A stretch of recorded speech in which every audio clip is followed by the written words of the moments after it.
Kalau nggak mau jadi buruh, harus tingkatkan kemampuan. Tingkatkan kemampuan ada cara.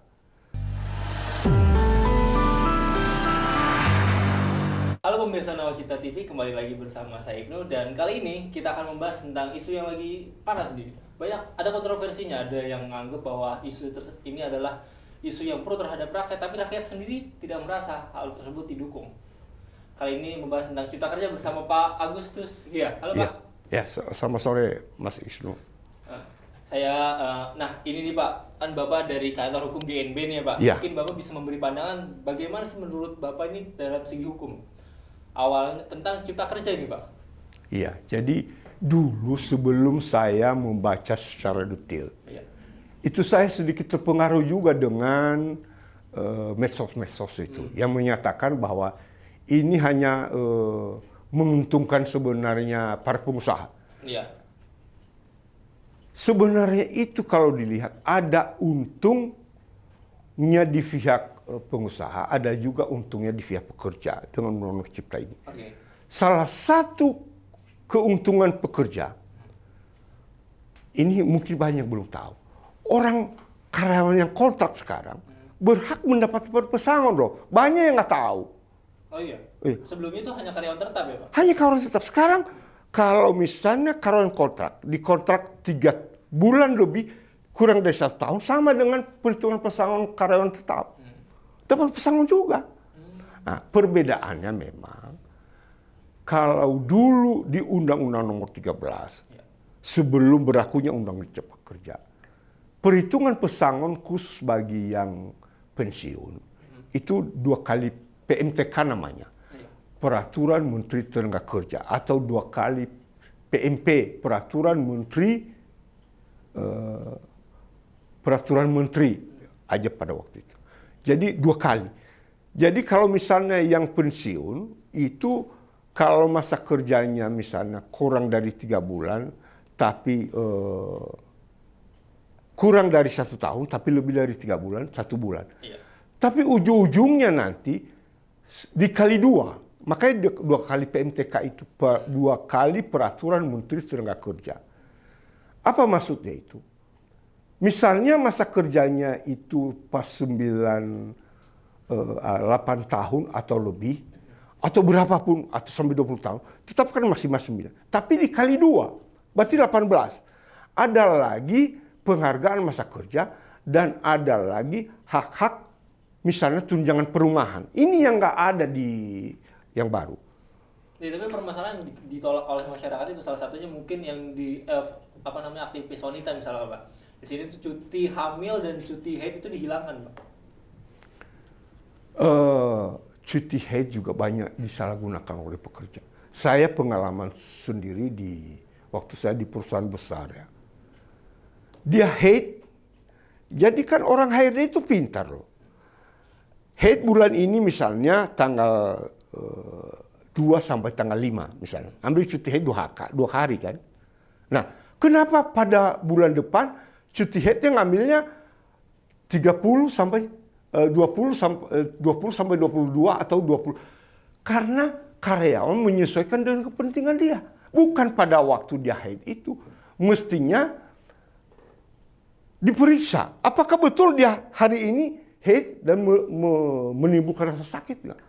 Kalau banyak yang bohong juga karyawan. Nah kalau itu kenapa tidak diubah regulasinya untuk memeriksa daripada menghilangkan? Karena memang kalau misalkan permasalahan jadwal, haid wanita kan juga tergantung hormon juga Pak. Ada yang berbeda jadwalnya, berubah setiap bulannya. Kenapa itu memilih dihilangkan dibandingkan mengetatkan regulasinya? Kalau itu saya nggak bisa jawab itu. Itu kewenangan dari pembuat undang-undang. Yang saya lihat adalah setelah jadi, mana baiknya, mana buruknya, mana kurangnya. Saya nggak bisa menilai kenapa dihilangkan dan kenapa dimasukkan. Tapi yang jelas adalah ini sebenarnya untuk mengantisipasi investor yang mulai hengkang dari Indonesia. Salah satu contoh, saya beri contoh. Dulu namanya Sony terkenal ya. Dulu pabriknya itu di Cibitung, di kawasan MM2100. Ada di sebelah kanan.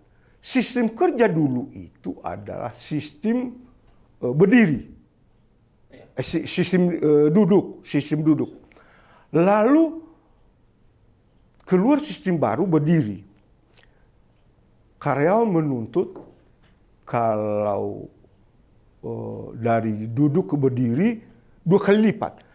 Perusahaan menghitung kalau duduk itu dikerjakan misalnya hanya 3, kalau berdiri bisa dikerjakan 5. Lah kan nggak bisa kalau misalnya 3 duduk lalu dikerjakan 6 berdiri, berarti baru 2 kali itu ya.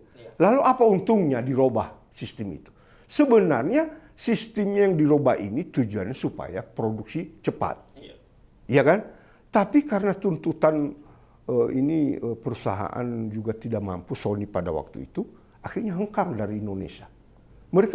Sony nggak ada lagi di Indonesia sekarang. Saya nggak tahu di Vietnam apa di Myanmar ya, nggak tahu. Di mana sekarang? Yang jelas bukan di Indonesia lagi. Atau di Malaysia, kita nggak tahu. Nah, dulu padahal Sony itu adalah termasuk upah terbesar di Jawa Barat. Lalu yang keduanya Epson. Nah, saya nggak tahu sekarang saya udah di Epson. Dulu rajanya Jawa Barat itu 2 itu. Kalau nggak Sony, Epson.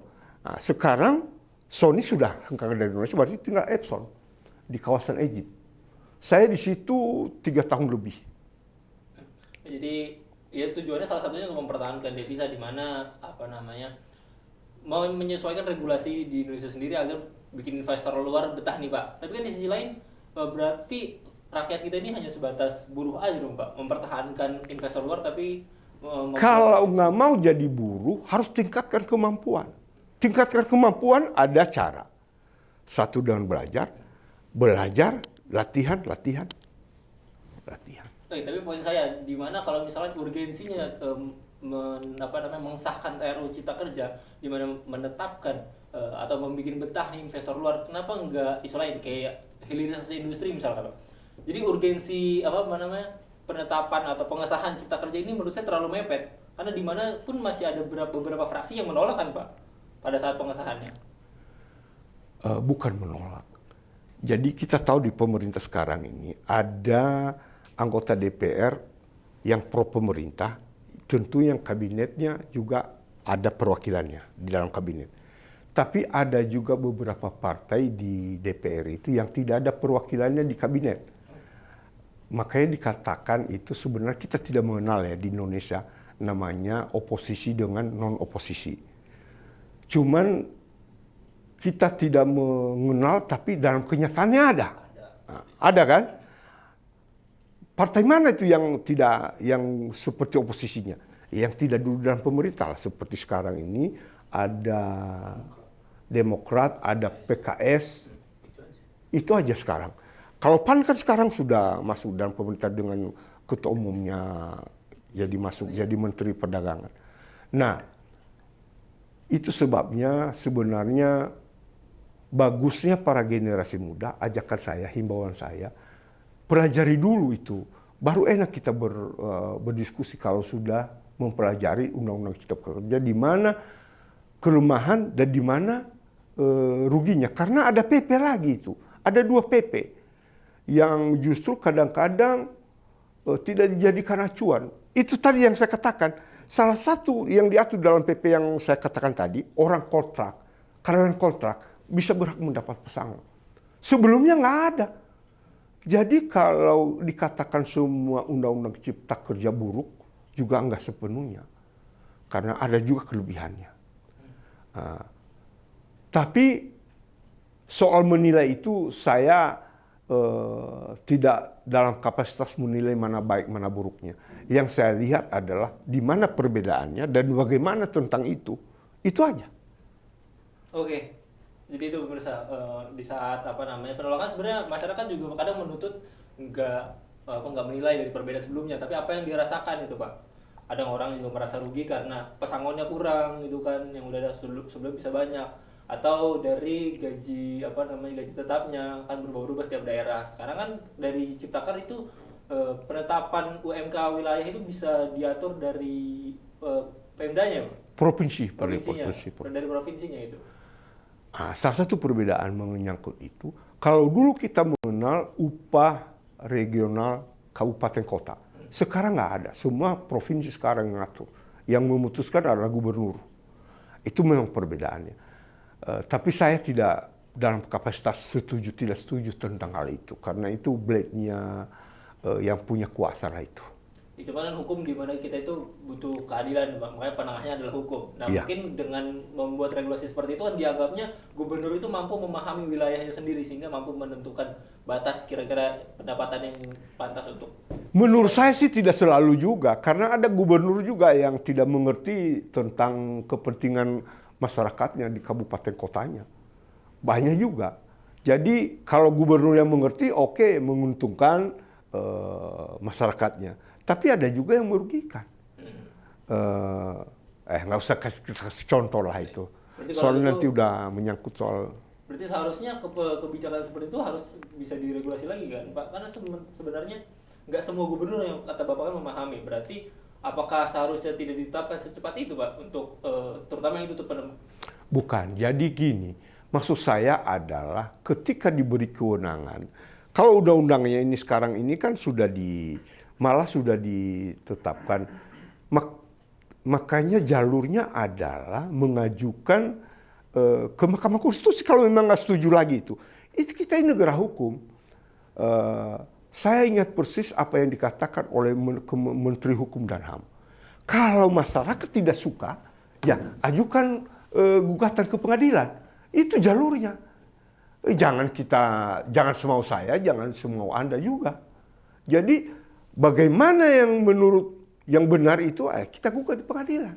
Di pengadilan nanti ketemu dengan orang yang digugat, antara penggugat dan digugat. Jadi supaya menghindari konflik antara golongan kelompok itu. Ya memang kan masalahnya itu juga, Pak. Pendidikan hukum di Indonesia pun juga tidak merata kan, Pak. Tidak semuanya memahami. Jadi sebenarnya seharusnya pun dibantu masyarakat dan diarahkan juga. Karena sebenarnya batas untuk capaian masyarakat itu untuk mengaspirasikan aspirasinya di mata publik itu kan boleh, Pak. Tapi kan harusnya ada fase-fasenya dulu kan ya, Pak. Harus ada gugatan dulu ke Mahkamah Konstitusi atau ibaratnya kita banding lah, ini kita nggak sesuai nih. Cuma kan nggak banyak memahami itu masyarakat. Jadi memang di dalam konstitusi kita dikatakan bahwa setiap warga negara wajib mengetahui hukum. Dengan kondisi begitu, misalnya gini, seseorang melakukan suatu tindak pidana, dia beralasan, saya nggak ngerti kalau saya lakukan itu tindak pidana. Makanya di dalam Undang-Undang Dasar itu, setiap warga negara wajib mengetahui hukum. Jadi artinya bukan hanya orang sarjana hukum aja, orang berpendidikan hukum yang mengerti hukum, wajib mengetahui. Itu memang ya, karena di dalam pasal ini juga, pasal 1 KUHP kita dikatakan bahwa tidak ada pelanggaran kalau belum ada ketentuan yang mengatur sebelumnya. Tidak ada satu pelanggaran yang dilakukan oleh seseorang kalau hukumnya belum diatur kemudian. Tidak boleh misalnya belum ada ketentuan yang dilanggar. Itu yang kemarin yang dikatakan Prof. Mahfud FMD itu. Tidak, kalau belum dilarang berarti boleh. Walaupun tidak seluruh yang belum dilarang juga boleh. Iya. Tidak ada juga larangan untuk mengatakan orang kurang baik, tapi tidak baik juga. Apalagi di bulan-bulan puasa ini ya, untuk mengatakan orang tidak baik, nggak bagus juga.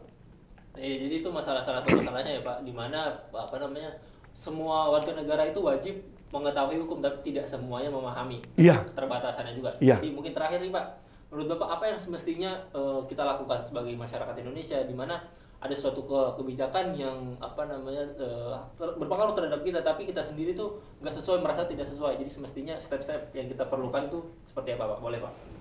Iya, yang pertama tentunya kalau kita mengetahui ada suatu yang tidak sesuai menurut hati nurani kita, ya tanya-tanyalah. Apakah tanya sama teman, tanya sama lingkungan kita, saya mengalami ini. Jangan juga kita melakukan tindakan sendiri, karena nanti merugikan diri sendiri. Ya kita tanya-tanya dulu sama orang yang tahu. Paling tidak semua kan orang tahu, hanya ada yang duluan tahu, ada yang belakangan tahu. Yang paling parah itu ada yang belaga tahu tapi nggak tahu apa-apa sebenarnya. Tapi pura-pura tahu, rugi diri sendiri. Iya kan? Lebih bagus kita bertanya. Karena pepatah juga mengatakan malu bertanya, sesat jalan. Ya, kita bertanya lah. Gitu. Oke, ya itu dia teman-teman pembahasan kita tentang cipta kerja. Tapi masih banyak juga nih pro kontra pasti kan buat teman-teman pemuda, apalagi banyak gerakan-gerakan pemuda yang masih di latar belakangi dengan ketidaksetujuan terhadap ini. Mungkin kita bisa bantu ya Pak, semestinya diberi pendidikan hukum yang tepat sehingga mampu menyampaikan aspirasinya dengan tepat. Ya, dan tidak salah para pemuda itu karena memang usia muda memang itu bergejolaknya gejolak muda. Apalagi kalau yang sama sekali tidak mengerti dan memahami soal itu. Orang kalau mahasiswa hukum biasanya itu lebih mudah untuk diberi pengertian karena dia sudah ada sedikit ada. Kalaupun pada akhirnya dia menilai tidak baik, berarti dia menempuh jalur hukum. Nah, kalau misalnya orang yang tidak mengerti hukum tidak setuju, dia bisa berbuat yang sesuka dia kan. Itu yang merugikan diri sendiri juga pada akhirnya. Betul ya, makanya jangan sampai kita merugikan diri sendiri, apalagi sampai merugikan orang lain juga, Pak. Betul. Oke, mungkin sekian aja pembahasan kita kali ini. Untuk teman-teman mungkin masih ada yang masih pro atau kontra, pokoknya boleh di kolom komentar. Sharing aja apa yang bakalan masih mengganjal, apa yang kira-kira kurang, apa yang kira-kira juga wah justru bagus nih tentang cipta kerja seperti Pak Agus setuju dengan ketentuan yang sudah ditetapkan. Mungkin sekian aja pembahasan kita kali ini. Makasih Pak Agus sudah meluangkan waktunya. Makasih Mas. Siap. Oke, sampai ketemu lagi di episode selanjutnya dan sampai jumpa.